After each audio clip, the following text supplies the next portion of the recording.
Hello दोस्तों, नमस्कार। स्वागत है आपका हमारे चैनल डिसाइड टू क्रैक में। आज हम बात करने वाले हैं कर्क रेखा की। लेकिन कर्क रेखा से पहले हमें इन रेखाओं के कुछ बेसिक को समझना होगा। तो उसके लिए हमने यहाँ पर एक पृथ्वी बना ली है। अब हम समझते हैं इस पृथ्वी पर ये रेखाएं किस प्रकार से खींची जाती हैं। देखिए, पृथ्वी पर कुछ रेखाएं ऐसी हैं जो ऊपर से नीचे की ओर खींची गई हैं, इस प्रकार से ऊपर से नीचे की ओर, या हम कह सकते हैं इन्हें उत्तर से दक्षिण की ओर खींचा गया है। उत्तर से दक्षिण की ओर एक ही बात है, चाहे ऊपर से नीचे की ओर कहा जाए या उत्तर से दक्षिण की ओर कहा जाए। ठीक है, तो ये रेखाएं जो उत्तर से दक्षिण की ओर खींची जा रही हैं, उत्तर से दक्षिण, इन रेखाओं को कहा जाता है देशांतर रेखाएं। देशांतर रेखाएं, देखिए इन्हें याद रखना बहुत आसान है क्योंकि ये दक्षिण की ओर खींची जा रही हैं और देशांतर रेखाएं कहलाती हैं।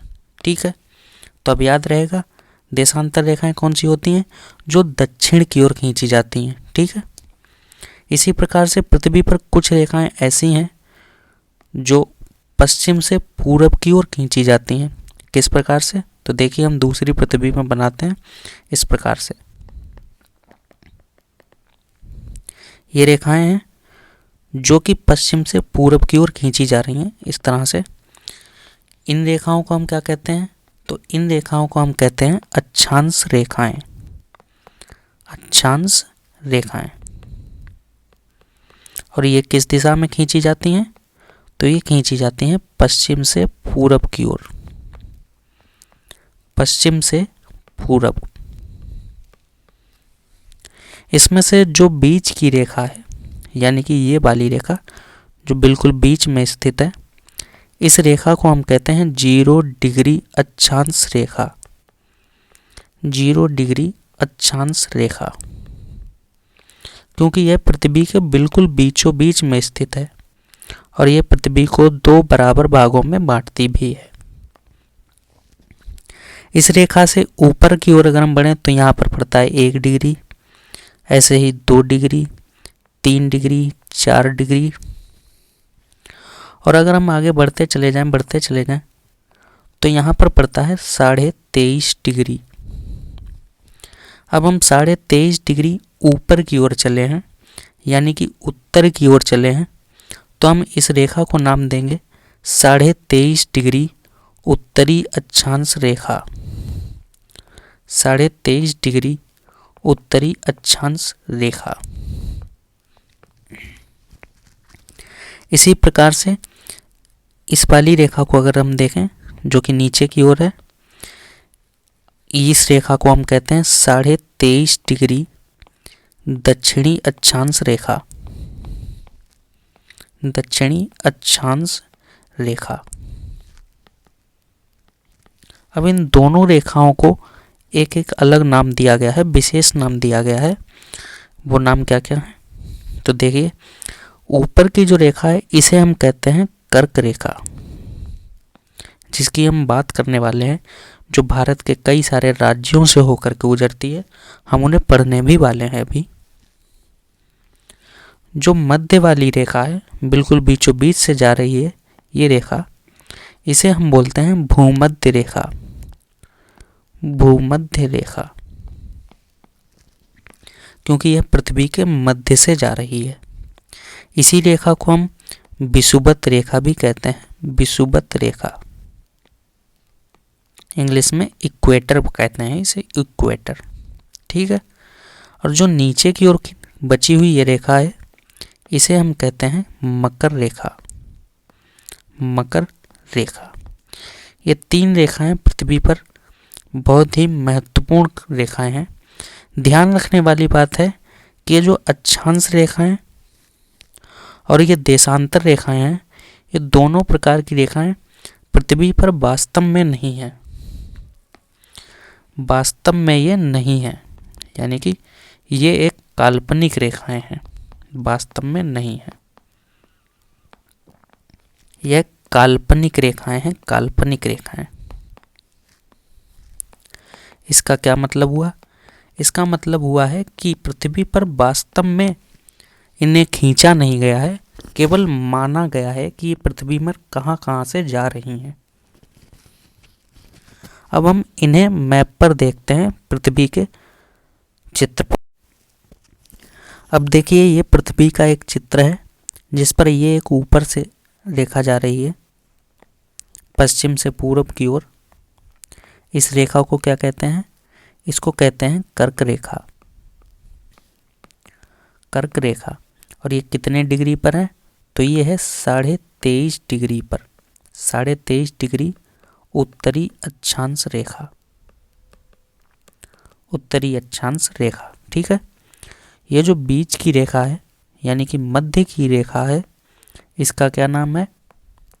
तो इसका नाम है भूमध्य रेखा, क्योंकि ये भू के यानी कि पृथ्वी के मध्य की रेखा है, इसीलिए इसका नाम है भूमध्य रेखा। और ये कितने डिग्री पर है? तो ये है 0 डिग्री पर, ठीक है। इसका नाम है 0 डिग्री उत्तरी अक्षांश रेखा। उत्तरी अक्षांश रेखा। इसी प्रकार से ये जो नीचे की रेखा है, ये वाली रेखा, इस रेखा का क्या नाम है? तो इस रेखा का नाम है मकर रेखा। मकर रेखा। इसी को हम कह सकते हैं 23.5 डिग्री दक्षिणी अक्षांश रेखा। दक्षिणी अक्षांश रेखा। क्योंकि यह दक्षिण में है इसलिए इसका नाम दक्षिणी अक्षांश है। कर्क रेखा ऊपर की ओर है, उत्तर की ओर, इसीलिए उसका नाम उत्तरी अक्षांश रेखा है। अब इसमें हमारे भारत की स्थिति कहाँ है? तो आपको दिखाई दे रहा होगा, कर्क रेखा पर इस प्रकार से हमारा भारत स्थित है। यानी हम कह सकते हैं कि कर्क रेखा भारत के लगभग मध्य से होकर के जाती है। तो भारत के कई सारे राज्यों से भी होकर जाती होगी। तो उसके लिए हम भारत का एक मैप लेते हैं और उस पर देखते हैं कि कर्क रेखा भारत में किन किन राज्यों से होकर के गुजरती है। तो चलिए मैप लेते हैं भारत का। ये देखिए भारत का एक मैप है जिस पर ये एक रेखा जा रही है। ये बीच में से आपको रेखा जाती हुई दिखाई दे रही है। इसी रेखा को अभी हम ग्लोब पर देख रहे थे और इस रेखा का नाम क्या है? इस रेखा का नाम है कर्क रेखा। कर्क रेखा। अब देखिए कुछ बेसिक प्रश्न जो यहाँ से पूछे जाते हैं वो ये कि कर्क रेखा भारत के कितने राज्यों से होकर के गुजरती है। तो कर्क रेखा कितने राज्यों से होकर के गुजरती है हम यहाँ पर देख लेंगे। अभी हमें स्पष्ट रूप से वो राज्य दिखाई दे जाएंगे। अभी मैं बता देता हूँ कि कर्क रेखा भारत के 8 राज्यों से होकर के गुजरती है। 8 राज्यों से। एक दूसरा बेसिक प्रश्न क्या बनता है कि कौन सी ऐसी नदी है जो कर्क रेखा को 2 बार काटती है। तो देखिए मध्य प्रदेश में यहाँ से इस प्रकार एक नदी निकलती है और ये नदी इस प्रकार आगे जाती हुई इधर लौट आती है और यहाँ गिर जाती है इस प्रकार से। इस नदी को हमने एक नाम दिया है और वो नाम है माही नदी। माही नदी। इस नदी को हम माही नदी कहते हैं और ये माही नदी कर्क रेखा को 2 बार काटती है। 2 बार किस प्रकार से काट रही है? तो अभी हमने देखा कर्क रेखा पर एक बार यहाँ पर काटती है और ये नदी आगे बढ़ती हुई फिर इस प्रकार से बढ़ती हुई आती है और यहाँ पर दोबारा काट रही है। तो इस प्रकार से माही नदी कर्क रेखा को 2 बार काटती है। ठीक है। अब हम कर्क रेखा पर स्थित राज्यों को देखेंगे। तो देखिए यहाँ पर एक ये पहला राज्य जो हमें दिखाई दे रहा है, इस राज्य का नाम है गुजरात। ठीक है। इस राज्य का नाम क्या है? गुजरात। इस गुजरात से कर्क रेखा गुजरती है। ठीक है, याद रहेगा गुजरात से गुजरती है। इसके आगे हम देखते हैं ये थोड़े से स्थान पर यह रेखा राजस्थान से भी गुजरती है। ये जो हमें प्रदेश दिखाई दे रहा है ये बड़ा सा प्रदेश जो कि भारत का सबसे बड़ा प्रदेश है क्षेत्रफल की दृष्टि से, इसका नाम है राजस्थान।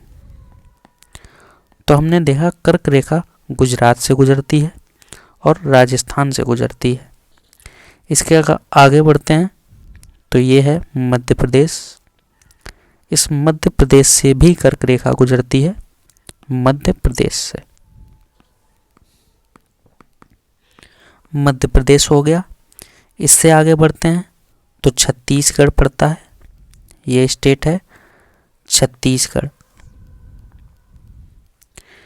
इस छत्तीसगढ़ से इसका नाम हम यहाँ लिख देते हैं छत्तीसगढ़, छत्तीसगढ़। ठीक है। अब देखिए अगला जो प्रदेश है इसका नाम है झारखंड। यह है झारखंड। इस झारखंड से भी कर्क रेखा गुजर रही है, आपने देखा है। झारखंड के आगे बढ़े तो यह है पश्चिम बंगाल। पश्चिम बंगाल से कर्क रेखा गुजरती है, पश्चिम बंगाल। इसके बाद यह है त्रिपुरा और अगला राज्य है मिजोरम। ये दोनों राज्य क्या हैं? त्रिपुरा और मिजोरम। तो अभी जो हमने यहाँ 8 राज्य लिखे थे वो 8 राज्य कौन कौन से हैं हमने मैप पर देखे। देखिए इनकी गिनती करते हैं। Number 1 Gujarat, number 2 Rajasthan, number 3 Madhya Pradesh, number 4 Chhattisgarh, number 5 Jharkhand, number 6 Paschim Bengal, number 7 Tripura, number 8 Mizoram. तो ये हमारे 8 राज्य हो गए जो कि कर्क रेखा पर स्थित है, या हम कह सकते हैं इन्हीं 8 राज्यों से कर्क रेखा होकर के गुजरती है। परीक्षाओं में बार बार यहाँ से प्रश्न पूछा जाता है कि कर्क रेखा कौन कौन से राज्यों से होकर के गुजरती है, या कर्क रेखा निम्नलिखित में से किस राज्य से होकर नहीं गुजरती है। अभी हम इस तरीके के प्रश्न करेंगे भी जो कि पिछली परीक्षाओं में आए हुए हैं। पहले हम इनको एक बार फिर से देख लेते हैं ये कौन कौन से राज्य हुए। तो देखिए इन राज्यों को, ये है गुजरात, राजस्थान, मध्य प्रदेश, छत्तीसगढ़, झारखंड, पश्चिम बंगाल, त्रिपुरा और मिजोरम। ठीक है। तो ये 8 राज्य हमें याद होने चाहिए। इसके अलावा हमें कुछ भी याद रखने की ज़रूरत नहीं है। अगर आपको ये 8 राज्य याद नहीं हो पा रहे हैं तो हम इसके लिए एक ट्रिक का भी प्रयोग कर सकते हैं। और वो ट्रिक कौन सी है? एक सामान्य सी ट्रिक है जो कि सबने सुन रखी होती है। अगर आपने नहीं सुनी है तो उसको यहाँ देख लीजिए। उस ट्रिक का नाम है मित्र पर गमछा झार। मित्र पर गमछा, गमछा समझते हैं ना, गमछा झार। ये हमारी ट्रिक है। इससे हमें कर्क रेखा पर स्थित राज्य याद हो जाएंगे। कैसे याद होंगे? तो देखिए मित्र के इस मी का क्या मतलब है? इसका मतलब हुआ है मिजोरम। इस त्रा का मतलब क्या है? त्रिपुरा। अभी हमने देखा था, देखिए हम फिर से दिखा देते हैं। यहाँ ये है त्रिपुरा और इससे लगा हुआ ये राज्य है मिजोरम। इन दोनों से कर्क रेखा गुजरती है। इसके आगे देखते हैं। पा से पश्चिम बंगाल, रा से राजस्थान, गा से गुजरात। हमने देखा था सबसे पहले नंबर पर गुजरात से। फिर मा से मध्य प्रदेश, मध्य प्रदेश हो गया। छा से छत्तीसगढ़, जो कि मध्य प्रदेश से ही अलग हुआ था, तो छत्तीसगढ़ से भी गुजरती है। इसके अतिरिक्त झारखंड, झार से झारखंड। तो ये 8 राज्य हो गए। देखिए इनकी फिर से गिनती कीजिए। देखिए number 1 Mizoram, number 2 Tripura, number 3 Paschim Bengal, number 4 Rajasthan, number 5 Gujarat, number 6 Madhya Pradesh, number 7 Chhattisgarh और नंबर 8 झारखंड। तो ये 8 राज्य हो गए। हमने इन्हें मैप पर भी देख लिया, इनकी ट्रिक भी पढ़ ली। अब हमें ये 8 राज्य याद हो गए होंगे। तो अब हम चलते हैं प्रश्नों की ओर। देखिए अब हम आ गए हैं प्रश्नों पर, और ये प्रश्न ये सभी प्रश्न किसी न किसी परीक्षा में आए हुए हैं और यही प्रश्न बार बार रिपीट होते हैं। बिल्कुल सेम ऐसे ही प्रश्न परीक्षाओं में पूछे भी जाते हैं। तो देखिए हम पहला प्रश्न पढ़ते हैं। पहला प्रश्न कह रहा है कि कर्क रेखा निम्नलिखित में से किन राज्यों से होकर गुजरती है? दिए गए कूट से सही उत्तर चुनिए। देखिए गुजरात से हमने देखा था कि कर्क रेखा गुजरती है। आपने देखा होगा मैप में भी और ट्रिक में भी हमने पढ़ा था, मित्र पर गमछा झार, जिसमें गा का मतलब था गुजरात। ठीक है, यह है छत्तीसगढ़ से भी कर्क रेखा गुजरती है, हमने मैप में भी देखा था, ट्रिक में भी देखा था। उत्तर प्रदेश, इससे कर्क रेखा नहीं गुजरती है, ना हमने मैप पर इसमें देखा कहीं उत्तर प्रदेश से कर्क रेखा गुजर रही हो, ना हमने ट्रिक में कहीं देखा था। अब इसके अलावा अगला है झारखंड से भी कर्क रेखा गुजरती है, आपने देखा था। तो कौन कौन से वे राज्य हुए जहां से कर्क रेखा गुजर रही है? तो देखिए नंबर 1 गुजरात, दूसरा हुआ छत्तीसगढ़ और तीसरा हुआ झारखंड। ये तीनों हमारे विकल्प में होने चाहिए। तो गुजरात है नंबर 1 पर, छत्तीसगढ़ है नंबर 2 पर और झारखंड है नंबर 4 पर। तो हमारा विकल्प हुआ 1, 2 और 4। तो इस प्रकार से हमारा ऑप्शन ए बिल्कुल सही होता है। ठीक है, यह प्रश्न देखिए यूपी पीसीएस 2017 का प्रश्न है। अगला प्रश्न, कर्क रेखा गुजरती है मध्य प्रदेश से, त्रिपुरा से, मिजोरम से या सभी से? तो हमने देखा था मध्य प्रदेश से भी कर्क रेखा गुजरती है, त्रिपुरा से भी गुजरती है, मिजोरम से भी गुजरती है। इसका मतलब हमारा ऑप्शन डी बिल्कुल सही हुआ, इन सभी से कर्क रेखा गुजरती है। ठीक है, आगे बढ़ते हैं अगले प्रश्न की ओर। कितने भारतीय प्रदेशों से होकर कर्क रेखा गुजरती है? तो हमने पढ़ा था कर्क रेखा जो है वो न 6 राज्यों से गुजरती है, न 7 राज्यों से गुजरती है, न 9 राज्यों से गुजरती है। कर्क रेखा भारत में 8 राज्यों से होकर के गुजरती है। ठीक है, देखिए उत्तराखंड पीसीएस 2010 का प्रश्न है ये। आगे बढ़ते हैं। भारत का एक राज्य जिससे होकर कर्क रेखा गुजरती है, यानी कि वह कौन सा राज्य है जिससे कर्क रेखा गुजरती है? तो देखिए जम्मू कश्मीर ये तो नहीं है, हिमाचल प्रदेश ये भी नहीं है, बिहार ये भी नहीं है, कौन सा रह गया? झारखंड। तो झारखंड से हमने देखा था कि कर्क रेखा गुजर रही है, तो हमारा ऑप्शन झारखंड बिल्कुल सही हो गया। ठीक है, चलते हैं हम अगले प्रश्न की ओर। देखिए ये हमारा अंतिम प्रश्न है जो कि यूपी में आरओ परीक्षा में आया हुआ है। सेम ऐसे ही प्रश्न बार बार परीक्षाओं में आते हैं। ठीक है, तो देखिए निम्नलिखित में से किस राज्य से कर्क रेखा नहीं गुजरती है? त्रिपुरा यहाँ से तो गुजरती थी, हमने पढ़ा था, मित्र यानी कि त्रिपुरा।